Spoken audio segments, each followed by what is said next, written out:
Guess where this ball's going? And he's got the first down and more, and Adrian Peterson's heading for the end zone. Touchdown, Cardinals. What a debut by All Day. It's a thing of beauty. The way he dances. Our next guest is a friend of the show. He's a former NFL Offensive Rookie of the Year, League MVP, and now he's looking for a new home as he heads into his 12th NFL season. We welcome friend of the show, Adrian Peterson, to the desk. Adrian, thanks for being with us. Thanks for having me. Thanks for having me. Of course. Let's get into it. So the Cardinals released you earlier this week. Obviously, you're from Texas. We got the Texans there. You're in Houston right now, the Cowboys. What's your dream landing spot now that you're a free agent? You know, it has always been my dream to come back home and play. You know, taking it that I've been living in Houston for over a decade, that would be a perfect landing spot here in my backyard. Would make things very convenient. Not only that, it's a great organization to be a part of. Great defense. With Watson at the quarterback position, some great young receivers. You know, I've been watching them the past couple of years, and I've seen the pieces they have added to get to where they are now. You know, so I feel like personally, when I look at the team, I feel like I could add to that running back room and really make a good running game dominant. And you know, well, my dad mentioned Dallas. Dallas is always nice too. Oh, listen, don't contaminate your answer by bringing up the Dallas Cowboys. We don't want you associated with the Dallas Cowboys, okay? Don't do that. Don't do that to yourself. But I will ask you this question. How much time, AP, do you think you have left in this game? Period.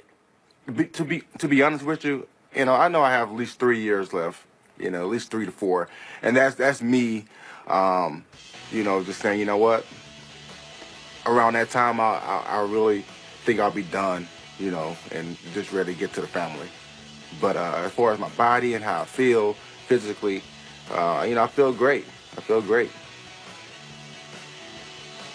Adrian, Max, you're one of the greatest running backs who ever lived, obviously. You're going to go to the Hall of Fame one day, obviously. But the league has changed kind of out from under your feet, it seems to me, yes, during the course of your career. If you look at the running backs now, the elite running backs, Le'Veon Bell and you know, on down the line, you know, Christian McCaffrey or you know, and a million other elite guys, Gurley and Zeke and all these guys, they can all catch passes out of the backfield. And in Bell's case, is lined up on the outside.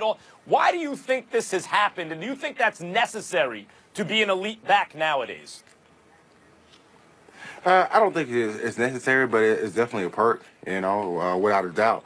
And, you know, you look at my decision last year, going down to New Orleans. You know, a lot of people kind of bashed me. They was like, you know what, that's not going to be a good fit. You know, you know, the type of backs that they're used to is kind of like the Alvin Kamara type back. And but see, that was my vision. You know, I never been in that system where I was being spread out. You know, so I was like, you know what, I can make that transition. Let me go out to New Orleans where I have the opportunity to kind of do that a little bit. You know, so but unfortunately for me, Alvin Kamara was drafted, fortunately for the Saints, you know, because he's a heck of a player.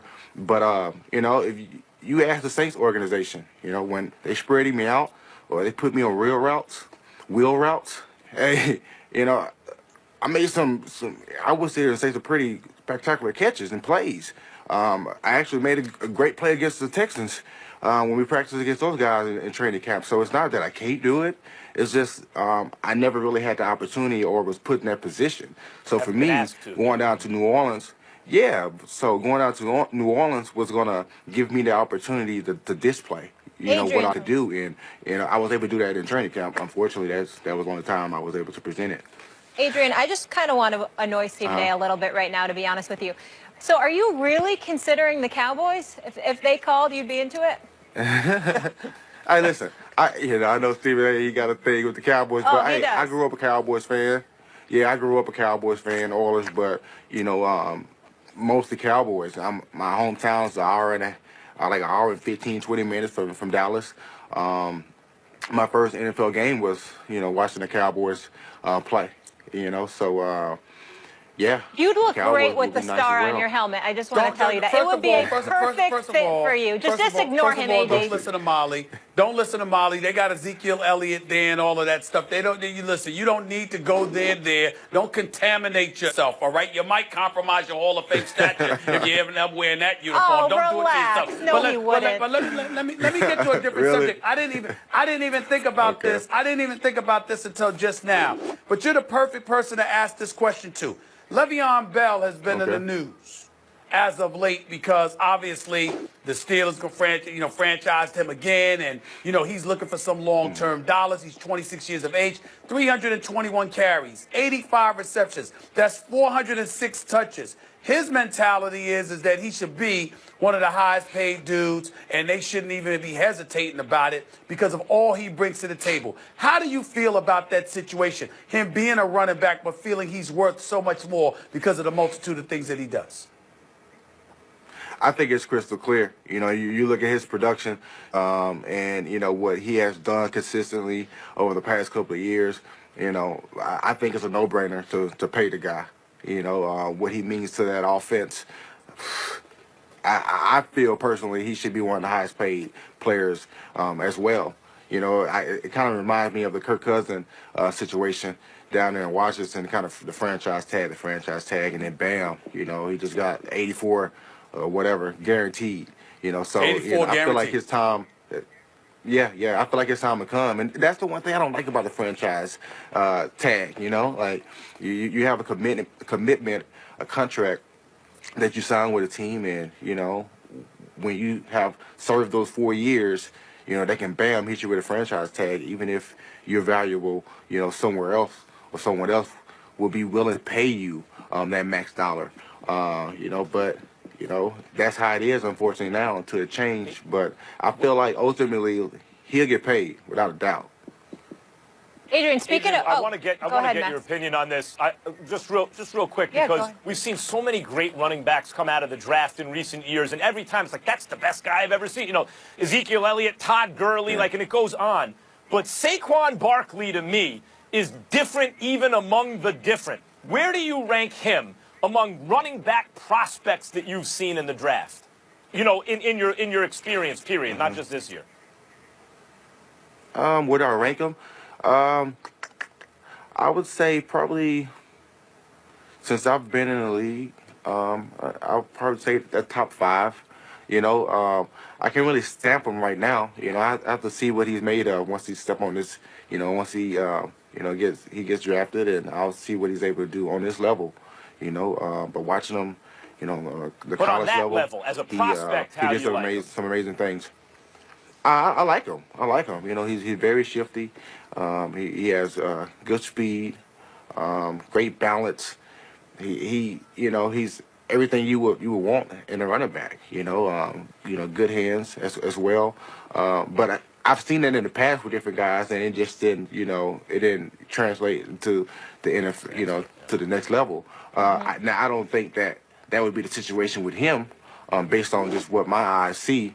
I feel like he's gifted, and I just want to see what he can do. I didn't stamp Todd Gurley until he got into the NFL. Leonard, I just stamped him as well. So I just want to see what he do once he get out there in the trenches. That's fair. Adrian, you mentioned Kirk Cousins, so I wanted to ask you, obviously your former squad grabbing him in the Vikings. Do you feel like it was the right move and now it's Super Bowl or bust for them? Yeah. When you bring in a guy like Kirk Cousins, who has been productive over the past couple of years as well, and what he brings, to that already stacked team, offensively and defensively. Yeah, I'm sure that's their mentality is Super Bowl or bust. I know that's what they're thinking. So I'm just happy for Kirk. He's really, setting a trend that I think a lot of players in all positions will be able to benefit from. Le'Veon Bell to get all that guaranteed money, but I'm wishing him the best down in Minnesota. All guaranteed. Very impressive. We know that's what matters in the NFL. Adrian, we appreciate you so much. Thanks for being with us. Thanks a lot, bro. No problem. All right, thanks, D. Thanks, Adrian. Coming up, do we have reason to believe Floyd Mayweather and Conor McGregor could be facing off again? but this time on Connor's turf. The guys will tell you if this would be a good idea. Plus, is Richard Sherman still not over that Super Bowl interception? Don't miss what he had to say that's making Stephen A. say he's still salty. That topic up next.